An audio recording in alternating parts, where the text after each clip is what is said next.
할렐루야. 우리 옆에 계신 분들과 한번 인사하겠습니다. 큰 은혜 받으시기 바랍니다. 한번 인사하겠습니다. 오늘은 요한 1서 4장으로 넘어왔습니다. 영들을 분별하라라는 제목으로 하나님 말씀 증거하겠습니다. 오늘 말씀은 모든 말씀이 중요하지만 특별히 중요한 말씀입니다. 우리가 신앙생활을 함에 있어서 자칫하면 어긋나기 쉬운, 방향성을 잃기 쉬운 그러한 위기가 찾아오곤 하는데, 그때 여러분 이 말씀을 잘 기억하셔서 하나님이 기뻐하시는 그러한 방향으로 나아가실 수 있기를 바랍니다. 지난 주일에 살펴본 것처럼 사도 요한은 3장을 마무리하면서 하나님이 너희 안에 거하는 것을 성령이 확증해 준다라고 말하였습니다. 제가 한번 읽어드리면, 우리에게 주신 성령으로 말미암아 그가 우리 안에 거하시는 줄을 우리가 아느니라. 안다라는 것은 확신한다라는 말이에요. 주님이 내 안에 계신 것을 성령께서 증거해 주신다. 그래서 우리는 확신할 수 있다라는 것입니다. 여러분 안에 성령님이 거하고 계심을 믿으십니까? 네. 그런데 어떻게 확신하십니까? 명치 있는 데가 뭐 뜨끈뜨끈하단 막, 그건 체해서 그럴 수 있거든요. 성령님이 내 안에 계신지 어떻게 알 수 있습니까? 그 확신은 내적인 것이지요. 주관적인 확신입니다. 여기서 문제가 복잡해지는 겁니다. 여러분 요즘 교회에 들어오시면 가장 먼저 뭘 꺼내십니까? 우리 등록 카드를 꺼내죠. 그래서 그것을 이제 찍으면 어떻게 됩니까? 우리 교회 등록 교인인 것이 증명이 됩니다. 성령의 확증이라는 것은 그런 식으로 나타나는 것이 아니라는 거죠. 내적인 것이고 주관적인 확신입니다. 그렇기 때문에 이단과 사이비들도 성령이 그들과 함께 한다고 주장할 수 있는 것이죠. 쭈뼛거리면서 우리도 성령님이 역사하신다 그 정도가 아니라 우리에게만 참 성령이 역사하신다라고 과감하게 주장할 수 있는 겁니다. 주관적인 확신이기 때문에 그렇습니다. 지금 사도 요한이 서신을 보내고 있는 소아시아의 여러 교회들 안에도 그런 문제가 있었습니다. 영지주의자들로 대표되는 거짓 선지자들이 또 그를 추종하는 많은 사람들과 합쳐서 교회를 매우 혼란스럽게 만들었습니다. 사도 요한은 너희 안에 주님이 거하시는 것, 하나님이 거하시는 것은 성령이 확증해 주신다라고 성도들을 위로하고 격려하려고 애를 썼지만, 그들 또한, 이단들 또한 성령이 우리와 함께 하신다라고 주장을 했기 때문에 참 문제가 어려워졌던 겁니다. 그래서 오늘 본문에서 아주 중요한 주제인 분별의 문제를 사도 요한이 우리에게 설명하고 있는 겁니다. 1절 말씀 다시 보십시오. 사랑하는 자들아, 영을 다 믿지 말고 오직 영들이 하나님께 속하였나 분별하라. 많은 거짓 선지자가 세상에 나왔습니다. 사도는 분명히 말합니다. 영을 다 믿지 마라. 혹시 우리 중에 영적인 일 자체를 안 믿는 사람이 있습니까? 그건 불신앙이에요. 영적인 것, 나는 눈에 보이는 것만 믿는다. 이런 사람은 기독교 신앙인이 아닙니다. 그 말이 아니라 모든 영들을 다 믿어서는 안 된다라는 것입니다. 영적인 일이라고 무조건 선하고 옳은 것이 아니다라는 겁니다. 바로 분별해야 된다는 거죠. 그게 하나님께 속한 것인지 분별해야 한다라고 말하고 있는 겁니다. 여러분, 어떤 사람들이 일탈을 꿈꿉니까? 삶이 따분하고 권태롭고 재미없는 것, 그런 사람들이 자꾸만 무엇인가 자극적인 일탈을 꿈꾸지요. 신앙생활도 비슷합니다. 하나님께서 우리에게 주신 생명의 말씀이 있고 하나님을 만날 수 있는 그 기도의 그 방편들이 있는데, 은혜를 공급해 주시는 하나님이 정해 주신 길이 있음에도 불구하고 그런 것들 안에서 주님과 동행함을 느끼지 못하고 친밀한 교제를 가지지 못하니까 자꾸 엉뚱한 곳에 기웃거리게 되는 거예요. 용한 사람 나타났다 그런 소리만 들리면 막 가가지고 기도받는다고 쫓아다니고, 그런 일들이 일어나곤 합니다. 잘 분별해야 합니다. 모든 이적과 기사들이 하나님으로부터 말미암은 것은 아닙니다. 여러분 잘 아시잖아요. 출애굽할 때에 모세가 이적들을 행하였죠. 그런데 애굽 술사들도 마술사들도 비슷한 그런 마술을, 그런 이적을 직접 행할 수 있었다라는 겁니다. 여러분, 타 종교에서도 접신을 합니다. 타 종교에서도 방언을 하고요, 병을 고치기도 합니다. 그런 신비로운 현상 자체에 여러분 매몰되시면 안 됩니다. 내가 경험해보지 못한 신기한 일을 봤다고 맹목적으로 추종하는 것은 큰 잘못입니다. 어려움에 빠질 수 있습니다. 우리 주님께서 뭘 하셨습니까? 열매로 그들을 알지니. 열매로 알지니라고 말씀하셨을 때 그 배경이 무엇인지 아십니까? 바로 앞절은 주님이 말씀 이렇게 하시거든요. 거짓 선지자들을 삼가라. 열매로 그들을 알지라라고 말씀하셨을 때는 바로 그 앞에 나오는 말씀이 거짓 선지자들을 경계하라라는 말씀이었습니다. 그들은 자기 자신의 이름으로 귀신을 쫓아내지 않았습니다. 주의 이름으로 귀신을 쫓아내고 주의 이름으로 병을 고치고 주의 이름으로 예언을 하였는데 주님은 뭐라 하셨습니까? 내가 너희를 도무지 알지 못한다. 떠나가라. 기도에서 미래를 알아맞춘다고 주장하고 하나님의 말씀을 나는 직접 들었다라고 말하는 사람들이 있습니다. 근래 들어서 유행하고 있는 신사도 운동, 여러분 그런 말 혹시 들어보셨어요? 사도는 이미 마감이 되었는데 자기들이 새로운 사도라는 거예요. 갑자기 말씀을 전하다가 이렇게 하는 겁니다. 지금 하나님께서 저에게 직접 지금 말씀하셨습니다. 이러면서 하나님의 말씀이라고 쏟아냅니다. 얼마나 여러분 매력적입니까? 제가 설교하다가 갑자기 지금 하나님께서 저에게 말씀하십니다. 둘째 줄의 끝에서 세 번째 분 치유받았습니다. 냉가 싶어가 돌아보지 마시고. 얼마나 매력적입니까? 그런 직통 계시를 주장하는 사람들을 여러분 조심해야 됩니다. 아이고 목사님 또 그 가사 한번 보면 그래 말씀 못하실 겁니다. 얼마나 신기한데요. 여러분 아무리 신기해도 하나님이 주신 기록된 말씀을 넘어설 수는 없습니다. 넘어서면 안 되는 거예요. 그 어떤 은사 집회에 참석해서 열정적으로 내가 기도할 때 충치가 금리로 변했다고 성령의 역사하심은 아닙니다. 잘 아셔야 돼요. 수십 년 동안 나를 괴롭히던 고질적인 질병이 한순간에 나았다고 해서 그것이 꼭 성령이 하신 일은 아닐 수 있습니다. 그걸 여러분 분별하셔야 돼요.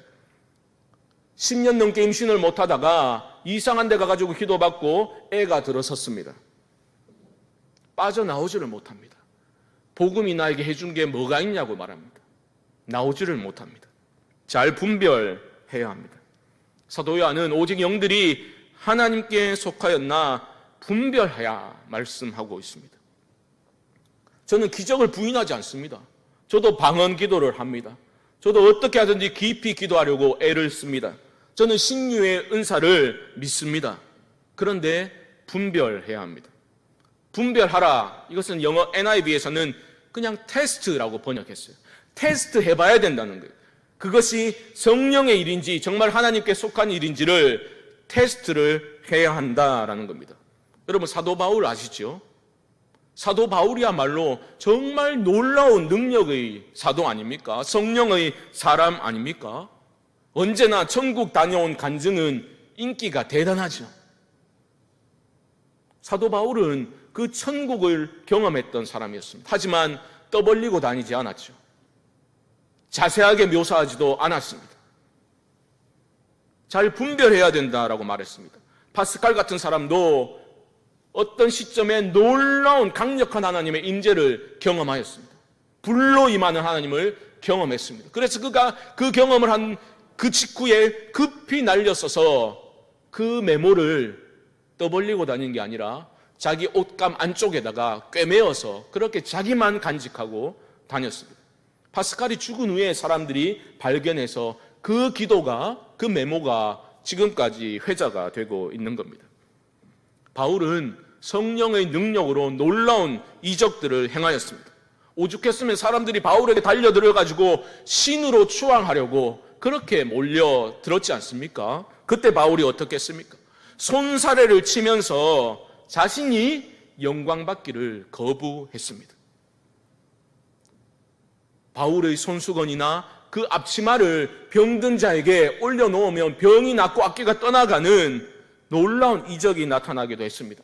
그럼에도 불구하고 바울은 분별해라, 그렇게 우리에게 말씀하고 있습니다. 자막이 준비되었을 텐데요, 데살로니가전서 5장 19절로 22절 말씀 우리 함께 한번 읽어봅시다. 시작. 성령을 소멸하지 말며 예언을 멸시하지 말고 범사에 헤아려 좋은 것을 취하고 악은 어떤 모양이라도 버리라. 여기서 범사에 헤아려라고 번역되었는데 이게 바로 test everything이에요. 모든 것을 범사에 테스트 해봐야 된다라고 말하고 있습니다. 어떤 현상이 성령의 사역인지 아닌지, 하나님께 속한 것인지 우리는 어떻게 검증, 테스트할 수 있습니까? 오늘 본문 2절 말씀이 그 방법을 알려주고 있습니다. 2절 보십시오. 이로써 너희가 하나님의 영을 알지니 곧 예수 그리스도께서 육체로 오신 것을 시인하는 영마다 하나님께 속한 것이요. 이건 누구를 겨냥한 말씀 같습니까? 당시 교회를 어지럽혔던 영지주의자들을 염두에 둔 말씀 아니겠습니까? 영지주의자들은 인간 예수로 보았어요. 물론 인간 예수죠. 하지만 인간 예수가 이 땅에 와서 세례를 받을 때 고귀한 그리스도의 영이 인간 예수에게 임했다가 십자가 고난받기 직전에 그 영은 떠나갔다라고 주장을 하죠. 그래서 십자가에서 고통받고 죽은 사람은 인간 예수일 뿐이지 그리스도가 아니다라고 그들은 예수 그리스도의 성육신을 부인하였죠. 예수 그리스도의 성육신을 부인한다는 것은 하나님의 구원의 역사 자체를 부정하는 것과 다름이 없습니다. 그런 자들을 향해서 사도 요한은 우리랑 교리가 좀 다르네? 그렇게 말하고 있지 않습니다. 3절 말씀 보십시오. 예수를 시인하지 아니하는 영마다 하나님께 속한 것이 아니니 이것이 곧 적그리스도의 영이니라. 적그리스도의 영이라고 말합니다. 5절에 따르면 세상에 속한 영이고 6절 마지막을 보면 미혹의 영이라고 사도는 단언하고 있습니다. 여기서 여러분, 예수 그리스도가 육체로 오심을 시인하는 영은 하나님께 속한 것이다. 이것을 통해서 우리가 어떤 현상들이 하나님께 속한 것인지 성령의 사역인지 검증할 수 있는, 테스트할 수 있는 그 방법을 알 수 있습니다. 여러분, 이것을 여러분 잊으시면 안 돼요. 이걸 꼭 기억하셔야 됩니다. 성령은 그리스도를 증거하고 예수 그리스도의 영광을 드러내는 사역을 합니다. 그것이 성령이 하는 가장 중대한 사역이에요. 성령은 그리스도를 증거하고 그리스도를 높이는 일을 합니다. 요한복음을 보면요, 이제 자신의 십자가 영광의 때가 가까이 왔음을 직감하셨던 우리 주님은, 아셨던 주님은 제자들에게 이렇게 말씀하셨지요. 내가 떠나가는 것이 너희에게 유익이다.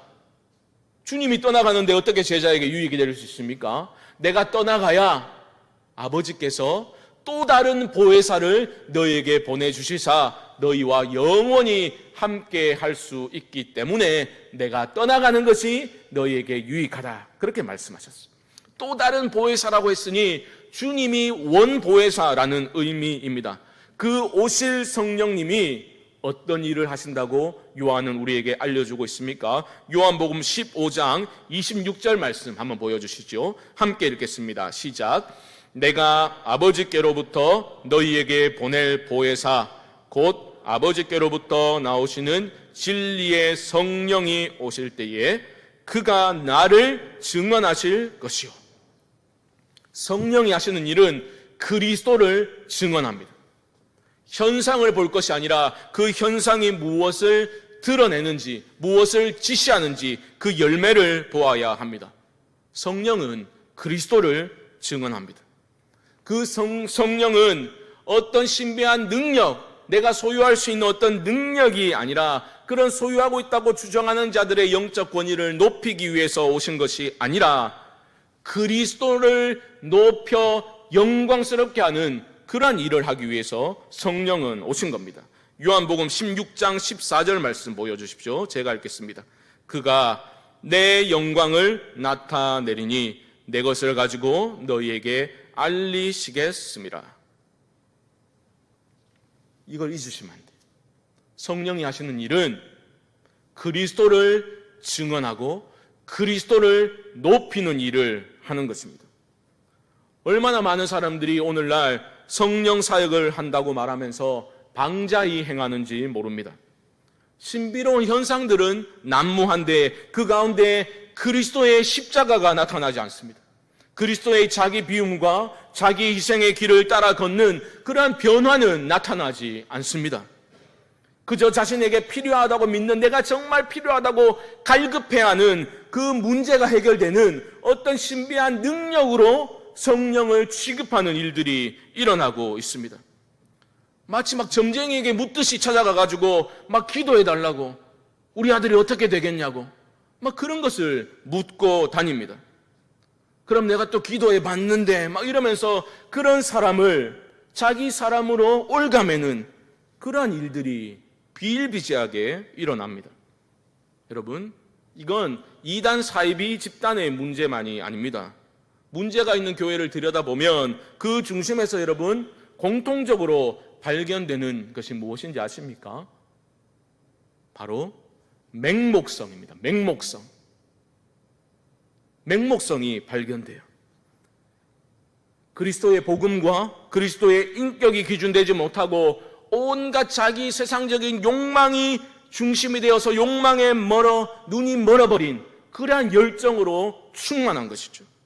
맹목적인 집단으로 변질되어 버립니다. 기도해서 병이 낫고 귀신 한번 쫓아내고 이러면 사람들이 정신을 못 차리고 그 사람을 맹목적으로 추종합니다. 여러분, 귀신 보는 거 너무 좋아하지 마세요. 성령을 추구하셔야지 허구한 날 귀신 타령하면 건강한 신앙이 아닙니다. 귀신이 없다는 게 아니라 모든 것을 귀신 탓하고 다니는 사람은 건강한 신앙이 아니에요. 이단 사이비에 빠질 가능성이 높습니다. 저는 그런 사람들을 많이 봤습니다. 제가 유학할 때에 그런 사람 만난 적이 있거든요. 막 귀신 쫓아낸다고, 예언 기도한다고 청년들 막 모아놓고 각종 귀신이 여기 붙었다 저기 붙었다 하면서 막 소파에 앉기 전에도 무슨 귀신 후쳐낸다고 막. 그 놀라운 게 뭔지 아세요? 청년들이 빠져나오지를 못해요. 청년들이 그 사람에게서 빠져나오지를 못합니다. 맹목적으로 그 말을 추종합니다. 저는 그때 그 교회 사역자로 있지 않아서 방문하는 상태였기 때문에 그런 일이 있는지도 몰랐어요. 그런데 저랑 같은 학교에 공부하던 그 학부생 한 명이 어느 날 저한테 상담 요청을 했어요. 그래가지고 목사님 이런 일이 있는데 어떻게 하면 좋겠냐고, 자기도 너무 괴롭다고 두렵다고 안타까운 그런 얘기를 듣고 그런 일이 있었다라는 것을 알게 되었습니다. 무슨 접신 아저씨 애들 모아놓고 이상한 소리를 하면서 막 말을 하는데 결국 하는 말이 뭔지 아세요? 내가 그 교회 목사한테 올바로 대우를 못 받아가지고 지금 우리 가정이 이렇게 어려운데 너희들이 우리 가정한테 잘해라 이 말이에요. 요약하면 그 말이에요. 내한테 잘하면 너희들 잘 될 거라고. 청년들이 빠져나오지를 못합니다. TV 시사 프로그램에도 방영되었던 베레아 귀신론으로 유명한 교회가 우리나라에 있습니다. 귀신을 얼마나 많이 봅니까? 신기한 현상들이 일어나기도 했겠죠. 병이 낫기도 했겠죠. 하지만 그 안에 그리스도가 드러났습니까? 그리스도께서 영광 받으시는 일들이 일어났습니까? 말로는 그럴 수 있겠죠. 하지만 안을 들여다보면 어김없이 그 맹목적인 충성이 발견되는 거죠. 그리고 그 안에 돈의 문제와 성의 문제가 어김없이 불거져 나오는 것을 보게 됩니다.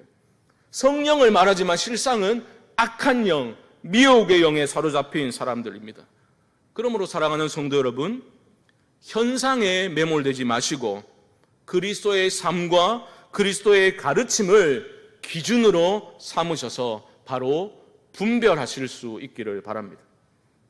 그리스도를 닮아가고 그리스도를 높이는 그런 일들이 나타나지 아니하고 세속적인 욕망에 들끓고 자기 영광을 구하고 자기 자기 사람을 만드는 일들이 일어나는 현장에는 성령이 함께 하시지 않는 겁니다.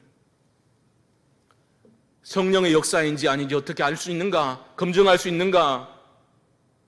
하나님의 말씀을 통해서, 기록된 말씀을 통해서 검증할 수 있습니다. 여러분 꼭 기억하십시오. 아무리 죽은 사람이 살아난다 할지라도 그러한 이적들은 기록된 말씀과, 그것이 성령의 사역이라면 결코 기록된 말씀과 배치되지 않습니다. 이걸 기억하셔야 돼요. 우리는 베레아, 귀신론 때문에 베레아라는 단어에 대해서 약간 부정적인 뉘앙스 그런 거를 이제 발견하곤 하는데, 사실 베레아 성도들은 훌륭한 성도들이었어요. 사도행전 17장 11절 말씀 보시면 베레아 성도들을 이렇게 설명합니다. 제가 읽어드릴게요. 베레아에 있는 사람들은 데살로니카에 있는 사람들보다 더 너그러워서 간절한 마음으로 말씀을 받고 이것이 그러한가 하여 날마다 성경을 상고함으로. 이게 중요해요. 그들에게는 간절함이 있었습니다. 말씀을 받고자 하는 간절함이 있었어요. 그런데 그 간절함이 기록된 말씀을 넘어서지는 않았습니다. 여러분, 저는 우리 교회가 더 뜨거워졌으면 좋겠어요. 더 열정적으로 예배하는 모습이 회복되면 좋겠어요. 하지만 그 뜨거움과 열정 자체가 성령의 증거는 아니다라는 겁니다. 그럼 그걸 잊으시면 안 돼요. 우린 조용하니까 성령 충만한갑다. 오해하지 마시고, 열정 자체가, 뜨거움 자체가 성령 충만의 증거는 아닙니다. 성령 충만은 말씀과 떨어져서는 이루어질 수 없는 거예요. 엠마오의 두 제자들을 생각해 보십시오. 그들의 마음이 언제 뜨거워졌습니까? 부활의 주님께서 그들에게 말씀을 풀어주실 때에 우리의 마음이 뜨겁지 아니하더냐. 나는 말씀은 모르겠는데 뜨겁다. 위험한 사람입니다. 아무리 열정이 넘치고 눈물 콧물 다 쏟고 신비한 체험을 한다 하더라도 그런 체험 자체가 성령 충만의 증거는 아닙니다. 말씀을 통해서 반드시 검증되어야 합니다. 자기의 체험을 우리에게 주신 말씀보다 더 앞세우는 사람은 위험한 사람입니다. 내가 기도해 봤는데, 이런 말 듣고 여러분 쫄면 안 돼요. 그런 사람에게 맹목적으로 의지하거나 충성하시면 안 됩니다. 한국교회에 얼마나 이상한 목사들이 많은지 몰라요. 얼마나 이상한 지도자들이 많은지 모릅니다. 사람들을 영적으로 자기 노예로 만드는 사람들. 여러분, 저는 여러분들이 저를 좋아하시면 좋겠어요. 그런데 여러분, 저의 사람 되지 마시고 그리스도의 사람 되시기를 예수님의 이름으로 축복합니다. 전혀 중요한 게 아니에요. 여러분, 저를 좋아하건 말건, 좋아하면 좋겠지만 저는 여러분들이 저한테 충성하는 사람 되기를 원치 않습니다. 그리스도를 닮아가고 그리스도를 사랑하고 그리스도를 삶에서 증거하는 그런 사람들이 그리스도의 사람이 되셔야 되는 거예요. 얼마나 많은 사람들이 영적 권위라는 것을 이용해서 자기 사람을 만듭니까? 그렇게 이용합니까? 그러면 안 되는 겁니다. 말씀을 통해서 검증하셔야 돼요. 현상 자체에 매몰되면 안 됩니다. 꿈 이야기 좋아하는 사람들 경계하셔야 됩니다. 1992년 10월 28일 무슨 날입니까? 다미성교회 그 유명한 휴거일로 지정되었던, 자기들이 그렇게 지정했던 그날 아니었습니까? 사회적으로 큰 이슈가 되었잖아요. 그 앞에 기자들이 막 다 모여있고 TV로 생중계가 되고 그랬지 않습니까? 그 다미성교회가 어떻게 시작된지 아십니까? 꿈 때문이에요. 꿈에서 한 사람이 그 배에 현수막 같은 게 큰 게 걸렸는데 92년 휴거, 너무 생생하게 꿈을 꾼 겁니다. 그래서 다미성교회 시한부 종말론이 시작된 겁니다. 너무 안타깝죠. 분별을 못하니까 사람들이 그렇게 모여가지고 열정적으로 간절히 기도했잖아요. 나도 꿈꾸게 해달라고. 나도 꿈꾸게 해달라고 기도했다는 거 아닙니까? 맹목적입니다. 기록된 말씀이 있는데 그런 자신의 주관적인 소위 직통계시나 이런 것들을 이용해서 기록된 말씀마저도 자의적으로 마음대로 해석해버려서 날짜를 뽑아내고 모든 것들을 그렇게 끼워 맞춰서 해석해버리는 일들이 일어났지 않습니까? 그 92년 10월 28일인데 91년에 급기야 걸프전이 일어나 버렸잖아요. 세계 최초로 전쟁 상황이 TV로 생중계가 되었지 않습니까? 그러니까 사람들이 와, 이거 진짜 그 기록된 말씀 안에 있는 나라와 나라들이 일어나고 전쟁이 일어나고 진짜 그날이 다가오는가 보다. 엄청나게 더 많은 사람들이 그곳에 동참하게 되었습니다.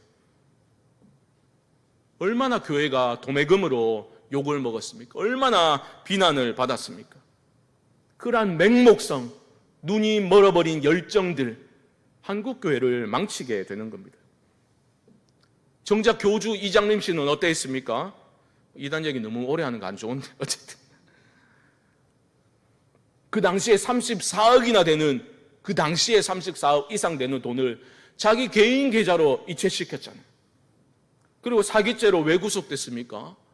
92년 10월에 예수님 오신다 해놓고 그 다음에 만료되는 그 채권을 가지고 적금을 가지고 있었다는 거 아닙니까? 그것 때문에 사기죄로 구속이 되었죠. 물론 자기는 이번에 휴거되지 않고 장차 다가올 7년 대환란 때 활동비로 쓰려고 이 돈을 가지고 있는 거다, 그렇게 주장하기도 했다 하죠. 여러분, 미혹의 영에 사로잡힌 사람들은 결코 사라지지 않을 것입니다. 그런 사람도 복역 마치고 계명해서 또 다른 사람들과 함께 그렇게 목회 활동을 하고 있는 거죠. 추종하는 사람들은 또 다른 유의 시한부 종말론으로 사회를 어지럽히고 있습니다. 저는 그런 사람들을 볼 때 그런 표현을 쓰곤 합니다. 영적 과대 망상증에 빠진 사람이다.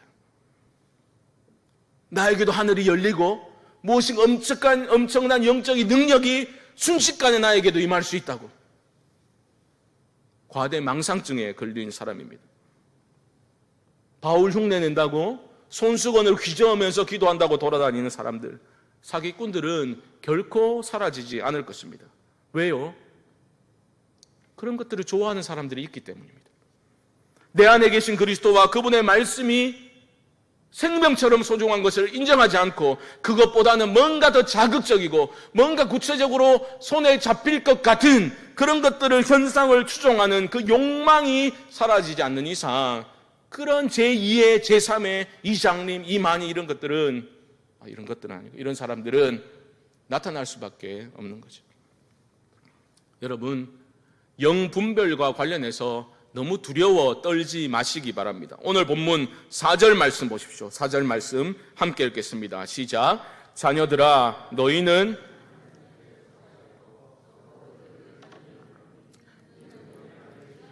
세상에 있는 자보다 크심이라. 이 말씀을 여러분 마음에 새기시기 바랍니다. 여러분 안에 주님의 영이 거하고 계십니다. 그 주님은 세상을 이기신 분이시고 가장 크신 분이십니다. 그 주님께서 여러분 안에 거하고 계시다고. 그분의 음성에 여러분 귀를 기울이시기 바랍니다. 양은 그 목자의 음성을 아는 거로 따라간다라고 했습니다. 무슨 신비로운 현상을 추구하지 마시고 그분의 기록된 말씀을 통해서 여러분 각자에게 음성을 들려주시는 그 주님의 말씀, 그 말씀을 여러분 늘 가까이 하시기 바랍니다. 그 어떤 주관적인 체험이라 할지라도 말씀에 비추어서 여러분 늘 점검하셔야 합니다. 말씀을 정리해 보겠습니다. 사랑하는 성도 여러분, 여러분 주변에서 그 어떤 신비로운 현상이 일어나더라도, 이적이 일어나더라도 그곳에, 그 현장에 그리스도가 드러나는지, 그리스도께서 영광을 받으시는지를 반드시 확인하시기 바랍니다. 세상의 말들, 세상의 욕망을 자극하는 가르침과 그 열매가 드러나는 곳에서 과감히 돌이키시기 바랍니다. 그리고 여러분, 처음부터 들었던 그 십자가 복음의 말씀, 복음에 귀를 기울이시기 바랍니다. 저는 우리 교회 성도님들 중에 어려운 분들이 많습니다. 그분을 위해서 매일 새벽마다 기도를 합니다. 기도할 때에 기적적으로 병이 나을 수도 있습니다. 오랜 기간 난임으로 고생하는 그러한 부부에게 아기가 들어설 수도 있습니다. 우리가 기도할 때에 어려운 문제가 기적적으로 해결될 수도 있습니다. 하지만 그렇지 않을 수도 있는 거예요. 하지만 여러분, 그 결과와 상관없이 나는 그리스도 안에 있는 사람임을 확신하실 수 있기를 바랍니다. 이미 그리스도 안에서 생명을 받은 우리들은 새 생명을 받은 자로서 더 이상 잃을 것이 없는 인생임을 여러분 놓치지 마시기 바랍니다. 그 확신이 있는 사람은 그 어떠한 미혹하는 자들의 꾀임과 협박에도 흔들리지 않을 것입니다. 새 생명 받았으니, 예수가 새 생명 주셨으니 예수처럼 살다가 죽으면 그뿐이다라는 것이 성도의 유일한 삶의 태도가 되어야 하는 거예요.